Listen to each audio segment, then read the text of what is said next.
राहुल गांधी ने सदन के अंदर जो है वो इस तरीके का एक एक्सप्रेशन दिया, क्योंकि सदन के अंदर शोर था तो राहुल गांधी अपनी बात कहना चाहते थे, तो राहुल गांधी ने एक्सप्रेशन करते हुए ये कहा कि मैं कुछ बोलना चाहता हूं। मैं जब इतना बड़ा गंभीर मुद्दा चल रहा हो, जहां देश की बेटियों को निर्वस्त्र कर दिया हो, जहां राहुल गांधी सदन में लगातार मणिपुर को लेकर विपक्ष से सवाल पूछ रहा हो, जहां राहुल गांधी मणिपुर तक पहुंच गया हो, जहां प्रधानमंत्री मणिपुर जाने को तैयार नहीं, मणिपुर का मां बोलने को तैयार नहीं, तब विपक्ष का एक नेता ऐसे दौर में मणिपुर जाता है। इनका मामा रैली में फ्लाइंग किस दे रहा है, कोई नहीं दिक्कत नहीं है। इनका चाचा विधानसभा में पॉर्न वीडियो देख रहा है, कोई नहीं दिक्कत नहीं है। इनके चाचा का लौंडा वो स्टेडियम में बैठ के एक्सप्रेशन दे रहा है, तो इनको दिक्कत नहीं है। और इनका फुफेरा फूफा जिस तरीके से रैली के अंदर यूं यूं करके कर रहा है, तो इनको दिक्कत नहीं है। इनका पूरा गोदी मीडिया का परिवार यही काम कर रहा है। बता दूं कि 1,55,000 से ज्यादा इंडियन आर्मी के अंदर, इंडियन नेवी के अंदर और इंडियन फोर्स के अंदर, एयरफोर्स के अंदर खाली रिक्त पद पड़े हैं। यानी केंद्र सरकार के अंदर, यानी सेंट्रल गवर्नमेंट के अंदर जो है वो 11,19,000 रिक्त पद पड़े हैं। लेकिन हमारे देश की सरकार उन पदों पर देश के नौजवानों की भर्ती करने का काम नहीं कर रही। देश के प्रधानमंत्री जी वोकल फॉर लोकल की बात करते हैं। मैं आपको बता दूं कि जो देश के प्रधानमंत्री मेक इन इंडिया की बात करते हैं और विश्वास विदेश पे करते हैं, उस प्रधानमंत्री की आज मैं पोल खोल देता हूं। देखिए, मैं आपको एक बात बता दूं, महिला मंत्री स्मृति ईरानी को मणिपुर के अंदर निर्वस्त्र कर दी देश की बेटियां नजर नहीं आती हैं। महिला मंत्री स्मृति ईरानी को देश के अंदर बेटियों के साथ हो रहे बलात्कार, रेप जैसी घटनाएं नजर नहीं आती हैं। लेकिन स्मृति ईरानी को यह नजर आ जाता है कि राहुल गांधी क्या करते हैं, राहुल गांधी फ्लाइंग किस दे रहे हैं, क्या कर रहे हैं, क्या नहीं कर रहे हैं। राहुल गांधी की बहन प्रियंका गांधी नमाज पढ़ रही है, ये तक उनको नजर आ जाता है। स्मृति ईरानी सिर्फ एक ही काम करती है, झूठ बोलने का। जिस तरीके से स्मृति ईरानी ने पहले झूठ बोला कि प्रियंका गांधी नमाज पढ़ रही थी, उन्होंने उनको नमाज पढ़ते हुए देखा, कैसे देख लिया? आप उनकी पर्सनल सिक्योरिटी गार्ड हैं, आप उनकी पीएसओ लग रही हैं, क्या है आप?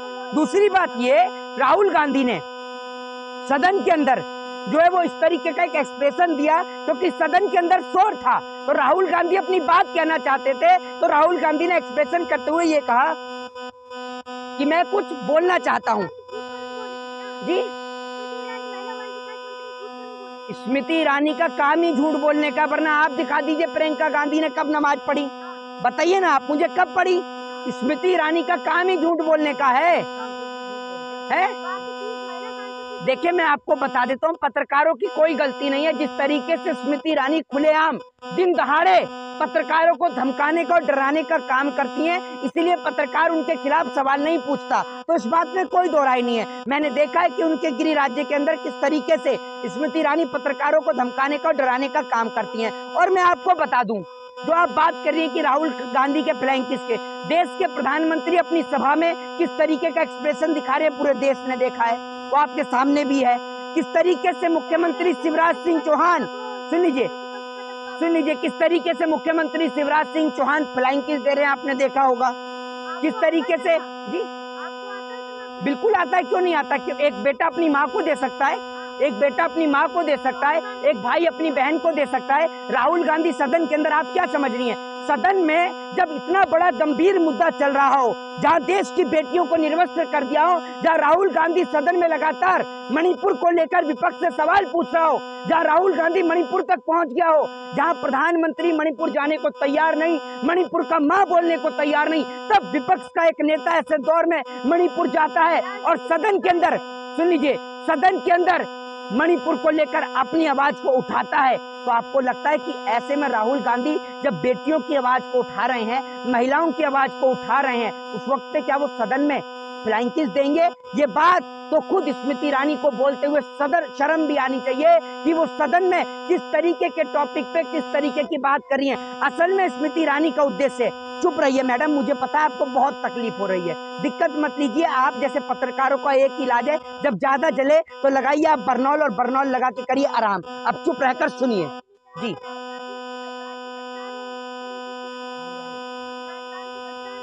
नहीं तो राहुल गांधी के खानदान को, अरे आप जिस राहुल गांधी के खानदान के ऊपर आरोप लगा रहे हैं ना, उन्हीं के जो पिताजी हैं राजीव गांधी, जिनको बम से उड़ा दिया गया था लिप्टे के द्वारा, लिबरेशन टाइगर और तमिल के द्वारा, आपको याद होगा उनकी दादी। अरे आपने क्या किया? आपकी पार्टी का कौन सा नेता मरा, जरा ये तो बता दीजिए। एक दौर ऐसा था जिस दौर के अंदर देश के प्रधानमंत्री फटी धोती पहनकर चला करते थे, और वो दौर ऐसा था कि जब उनसे पूछा गया लाल बहादुर शास्त्री से, तो शास्त्री जी जवाब देते हैं कि जब इस देश का किसान पर अच्छी धोती होगी तब मैं महंगी धोती खरीदूंगा, अभी मेरे को कोई जरूरत नहीं है। वो दौर था, एक दौर था 1979 का, जब मौजूदा उस दौर के प्रधानमंत्री चौधरी चरण सिंह एक किसान का भेष धारण करके वह थाने में एफआईआर लिखवाने के लिए जाते हैं और बोलते हैं कि मेरी गाय खो गई है, उसकी रिपोर्ट लिख लो। तो उनसे पुलिस अधिकारी जो है वो रिश्वत मांगने का काम करता है, जिस रिश्वत के चलते। हाँ बताइए क्या मुद्दा है?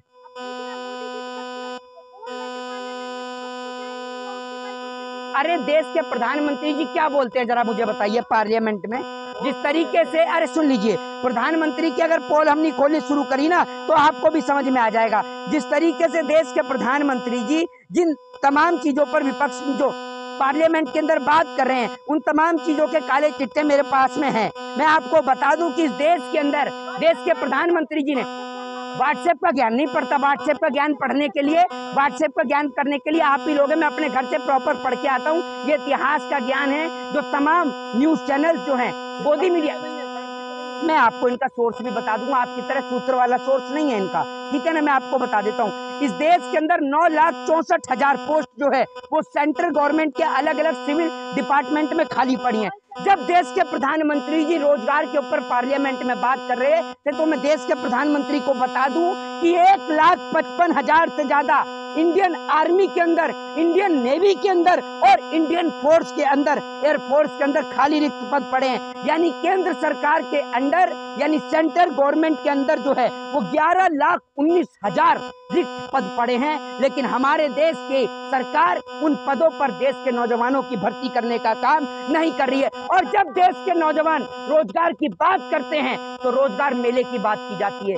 एक साल के अंदर 1 लाख से भी कम रोजगार मेले के अंदर देश के नौजवानों को रोजगार दिया गया है। देश के अंदर पेपर लीक ही होते रहते हैं और कुछ इस देश में होता ही नहीं है।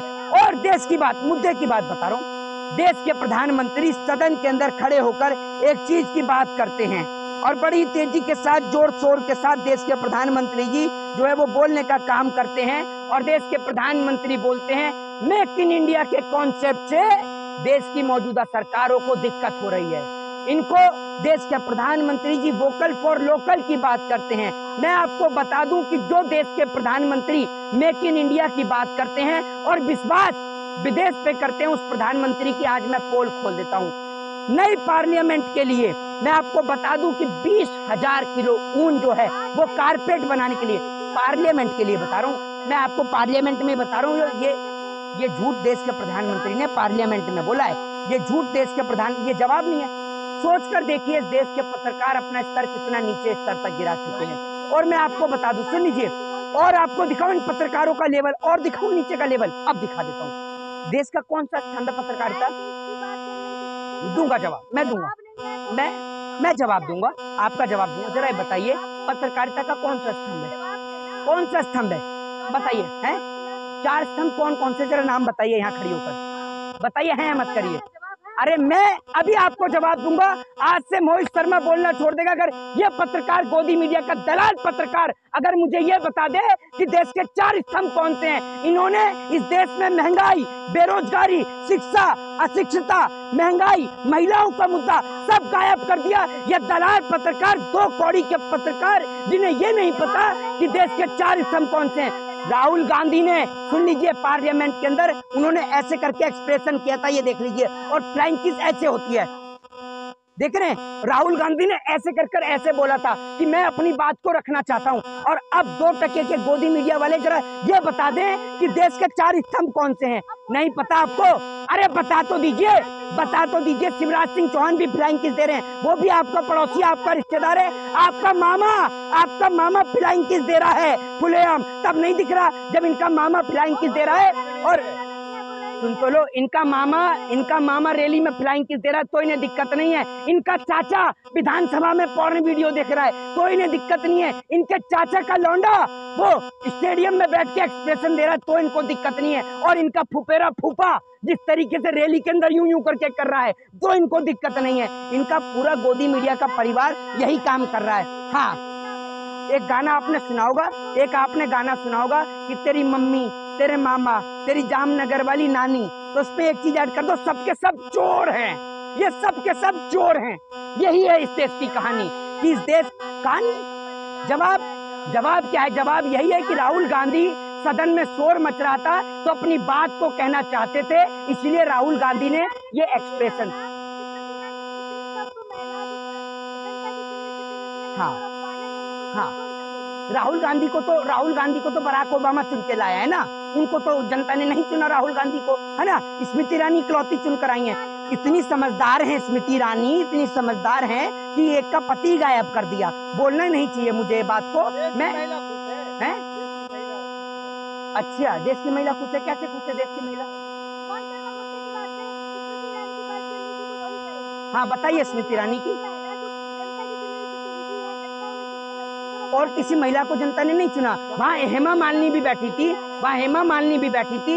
इन गोदी मीडिया को कोई बताए, हेमा मालिनी ने मना किया, लेकिन उन्होंने मना तो किया। अरे साइन के, अरे आपके सदन से ध्यान हटाने से कुछ नहीं होगा और आपके इस मुद्दे से कुछ होगा भी नहीं। जय हिंद, जय भारत, वंदे मातरम।